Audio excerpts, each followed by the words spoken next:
Hey Waffle Gang, I do hope you're well. My name is Mark and today we're checking out some more relationship stories, and if you do love a Reddit story, why not consider hitting that like, subscribe, maybe that notification bell too, and let's crack on with today's first story, which comes from NoLinks3857 and says, am I the arsehole for humiliating my husband?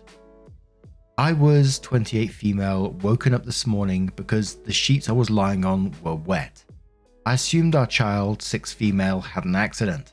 When I checked where the wetness came from, to my surprise, turned out it wasn't her, but my husband that had wet the bed. After I'd taken a shower, I woke him up and told him he had wet the bed.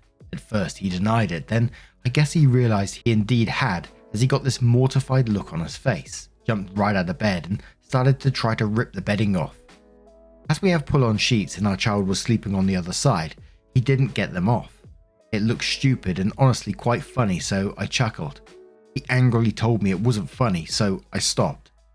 At that point, the only thing his pulling of the sheets had accomplished was to wake up our child, who was confused and asked what was going on. He didn't say shit, just idiotically continued to try and get the sheets off. So when he didn't reply, I just told her he'd wet the bed.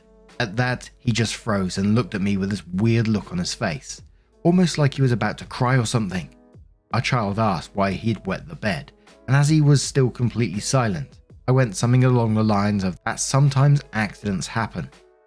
He just stood there staring at me. If looks could kill, I would be dead, and I'm not exaggerating when I say he looked at me with pure hate. I've never been afraid of him, but for a second or two, I thought he might hit me. Then he just dropped the things he'd managed to get off the bed on the floor, left the room and locked himself in the bathroom for about 45 minutes. When he came out, he got dressed in a hurry and just left with saying, "You can take her to school." He didn't even look at me.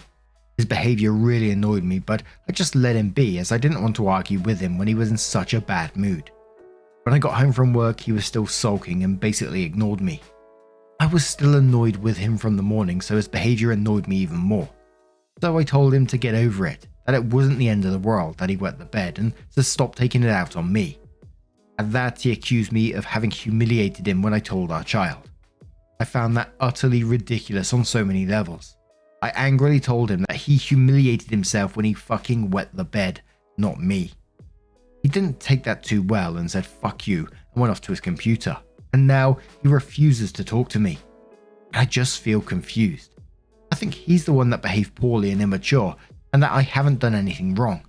The last thing I said may have been harsh, but I feel like he had it coming. Yet I feel like perhaps I was mean to him. Am I the arsehole? Edit. I just want to clarify that I did not tell our child to be mean or to humiliate my husband. I told her because I didn't know what else to say. And as it was quite obvious what had happened, I thought it was just best to be honest. I didn't tell her in any humiliating way, just as a matter of fact without doing a big thing about it. I didn't think my husband would feel that bad about it. Now for me, I don't know how you're not going to be the arsehole. Hypothetical situation, if I found out that my partner wet the bed, I'd be concerned for them and letting them know not to be embarrassed and just making sure that they're okay. Everything you did in that situation was the complete opposite of that. You had no empathy for what happened there. But Comfortable Candy 649 says this is so mean on so many levels. I would be concerned for my partner's health or if they'd had a terrifying dream or felt okay. I cannot imagine responding like you did. Awful. You're the arsehole. Flounder Solid says you're the arsehole. Probably wasn't the best option to tell your child he wet the bed. You could have said you spilled some water or just distracted her with something else. But it's really not that big of a deal. That said, you could clearly tell that it embarrassed your husband. Knowing that he was not feeling the best, you should have given him a little grace for being a little short in what he was saying, and the fact that he was not acting super bubbly. Him being embarrassed and not wanting to talk is not an attack on you, it's not about you. Anger and embarrassment are both completely valid emotions, so unless he is being rude to you, you have to be okay letting people process things and not taking it personally. But then you told him to get over it and said you humiliated yourself by wetting the bed. Total douchebag move, for real. This could have been handled so much better. OP responds to that saying he was being rude to me. He was rude when he looked at me like he was going to hit me. He was rude when he told me, not asked, to take our child to school, even though he was supposed to. He was rude when he left me to clean up after him, but I let that be as he was upset. He could have told me that he was angry, disappointed, or felt humiliated by me when I got home, but he didn't. Instead, he chose to say nothing and ignored me, which is rude behavior and it pissed me off.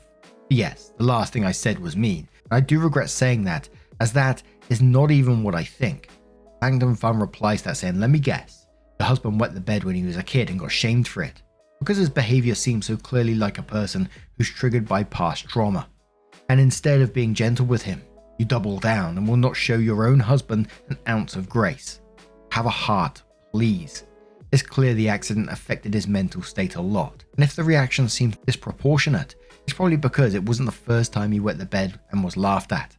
A shame it came from the one he was meant to trust in sickness and in health though." Curious One says, "You're the arsehole. What the fuck is wrong with you? You laughed at him and you told his child. None of that was necessary. And then you're annoyed and angry with him because of it. And now he'll have to hear, 'Dad, remember when you peed the bed?'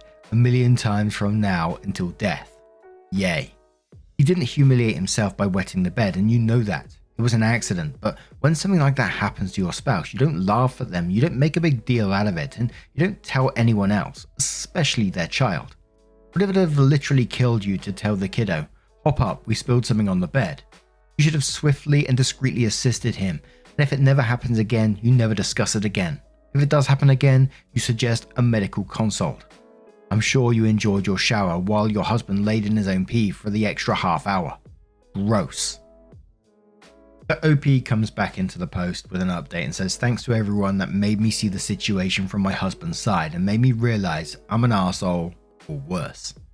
I reread my original post and there are some things I would like to elaborate on before I come to the update.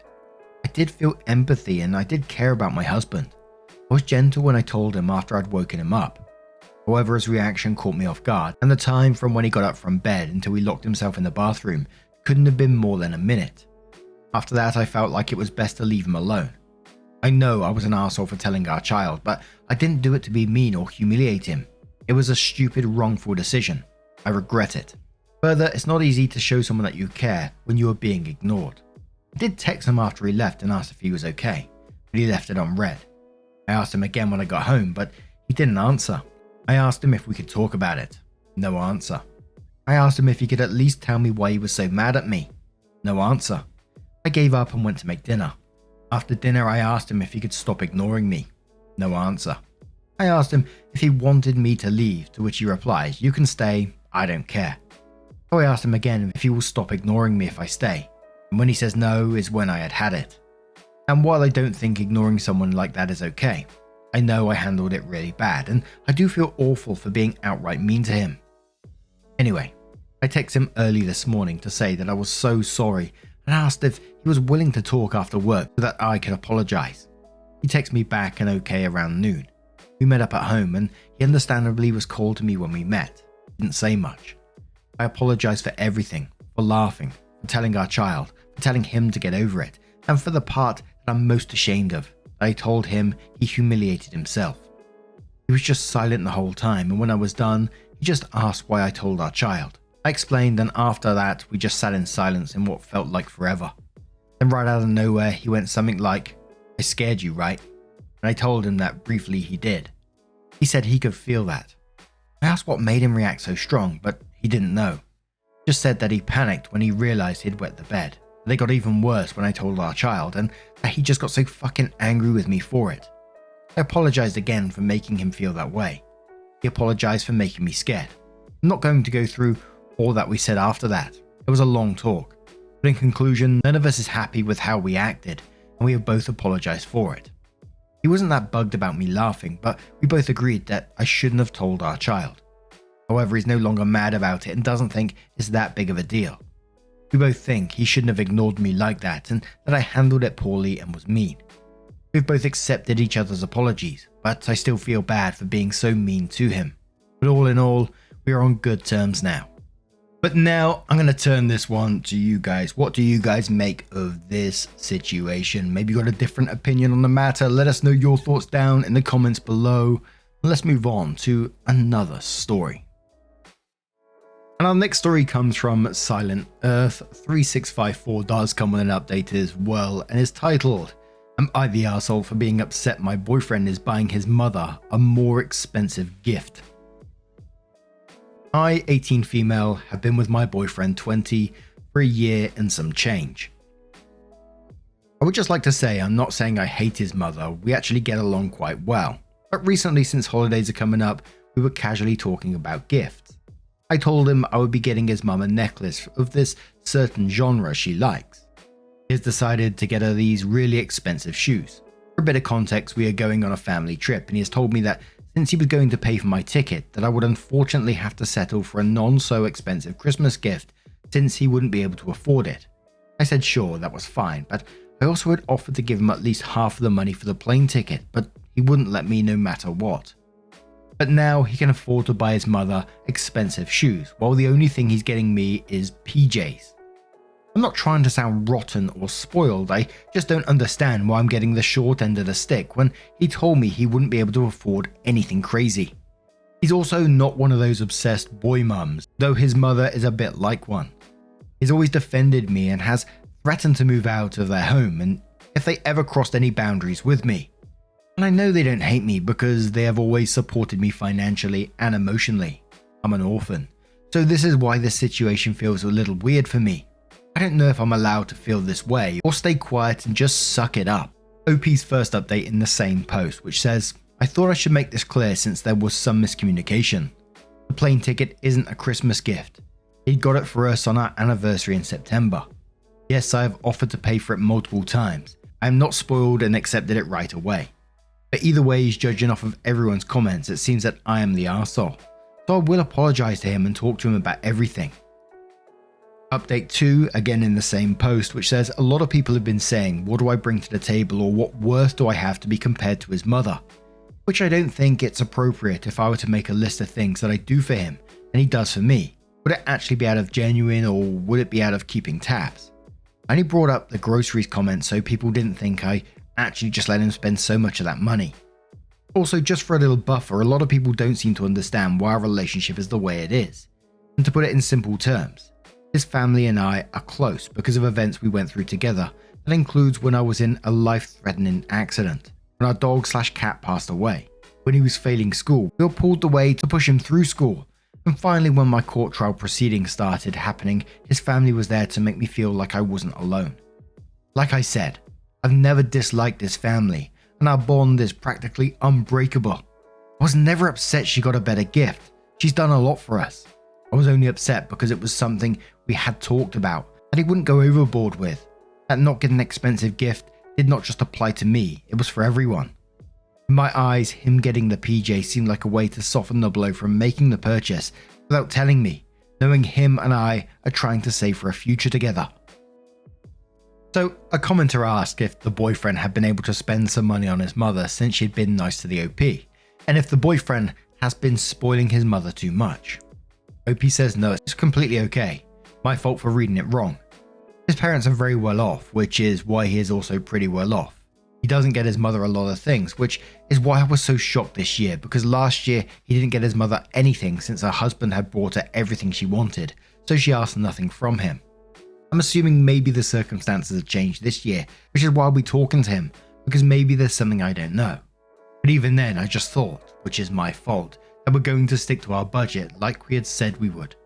But everyone else is right. I'm only his girlfriend, so my words weight shouldn't as much as his mother's does. I can see that point that everyone is making now.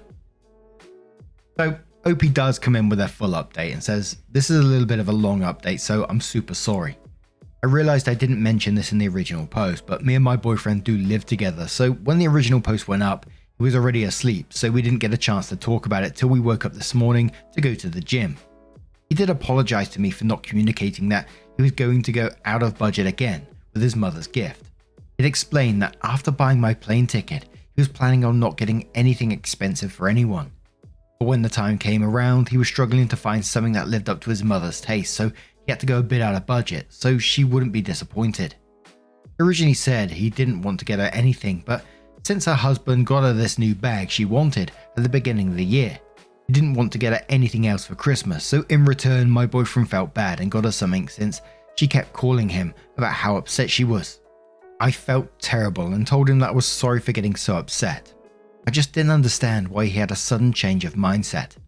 We both do agree that I should go to therapy a bit more, since the only reason why it affected me so much was because I did not have the capability to understand why his relationship with his mother was the way it was. We both agreed it was partially because I never had one with my own set of parents to understand. So I excused myself on behalf of that and agreed that just because I don't feel comfortable or understanding of something doesn't give me the right to assume things. He reminded me that I'll always be his number one priority and the first line for everything, but that this time around was different because his dad decided to not step up to the plate for his mother, and he apologized keeping this from me, despite not having a reason to. As for me picking up the bill for groceries, he did not notice and said he was grateful that I cared enough to make sure he didn't waste any more money. But the fear of having no money was the only feeling he could not share with me, and that issue alone was something I had to work on.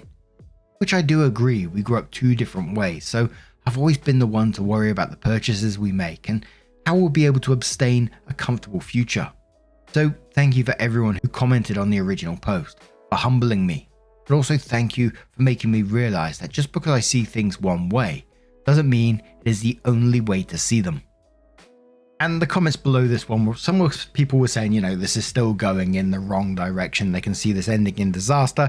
Other people saying communication can win the day. But now I'm going to turn this one to you guys. What do you guys make of this situation? And we're going to cover another little story, which is from a subreddit we haven't covered before. It's a bit of a different one. Rolly Cats compiled this one on Best of Redditor Updates, but the owner of the post is called Jordan Horcrux, who says, crocheting butts. How? And, if you're on the podcast, this one's got images attached. I'll try and explain, but you probably need to see this one in the actual video, so you might want to skip it if you're on the podcast. They say, so I'm crocheting the grimace from McDonald's for a friend, and I'd really like to give it a grape juice dump truck dumpy. But I don't know how to crochet butts. Right now, I'm on the 23rd row, and the row ends on 44 stitches. Where do we go from here? Edit, I should also add the pattern I'm writing for. This goes head to its Welch's grape juicy ass, rather than its stubby legs to head.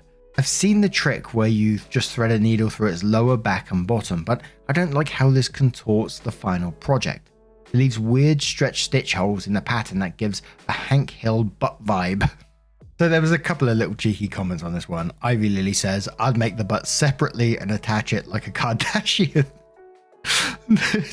No, Josh says, I don't think you ever understand how much joy you've brought into the world today. And a Butcher Bird says, no advice to you, but I found this post hilarious. When I read it aloud to my adult daughter, she was fake scandalized and gasped, not the grimacy. And there's going to be some pictures in a minute, so brace yourself. Oh my word. Opie updates and says, so I couldn't really find anything. I'd reached out to some artists, but no dice, home slice. I did find one artist who had a video that a Redditor had posted on my previous post, so I ended up watching how they formed the thunder thickness and pretty much did the same thing to my piece. Once you get to where you want your stink pillows, increase every stitch except the partition. In this case, the Grimace Great Purple Sea. I would single crochet 4 times, then going back to increasing to complete cheek number 2. Oh dear. Just match your increases is all. Thing is, I've increased along its hip, so it's given Nicki Minaj a run for her money. Oh well. Thoughts? I just need to do the face, but it's something. So image 1, it says plain looking grimace. Kind of looks like a Dollar Tree Patrick Star. Take a look at that. Oh, I can see that, but that's pretty cool. I like that. I can see it taking shape. Image 2, sideways photo of grimace with extra buns. Then it sings, I got the whole world in my hands. Let's take a look. Oh, god damn. Those cheeks.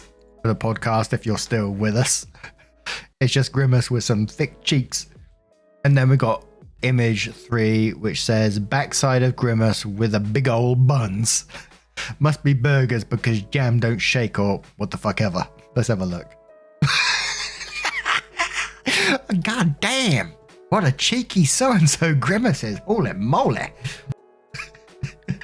You imagine receiving that. Holy man, I'd love it. But I Have Mine says, the top comments on this one says, look at Grimace, double cheeked up on a Tuesday afternoon. Hella ass. I love it. Such fun. Awee says, I laughed so hard at that cake reveal. David Copperfield says, thicker than a McFlurry. The ice cream machine is obviously not out of order. Good work, OP. Hilmit says, stupid sexy Grimace. Mustard Lee says, be careful, Grimace. The clapping of your ass cheeks could alert the guards. An expert painter says, oh my god, Becky, look at his butt. Desert Spool says, must be hard for that Grimace having to drive that huge dump truck. Oh, a bit of a random post there, but I hope you did enjoy it. But now I'm going to turn this one to you guys. That image is going to be in my head all day. What do you guys make of, it's not even a situation, what do you make of Grimace's cheeks? Let us know your thoughts down in the comments below. And I'll see you in the next one. Take care. Much love.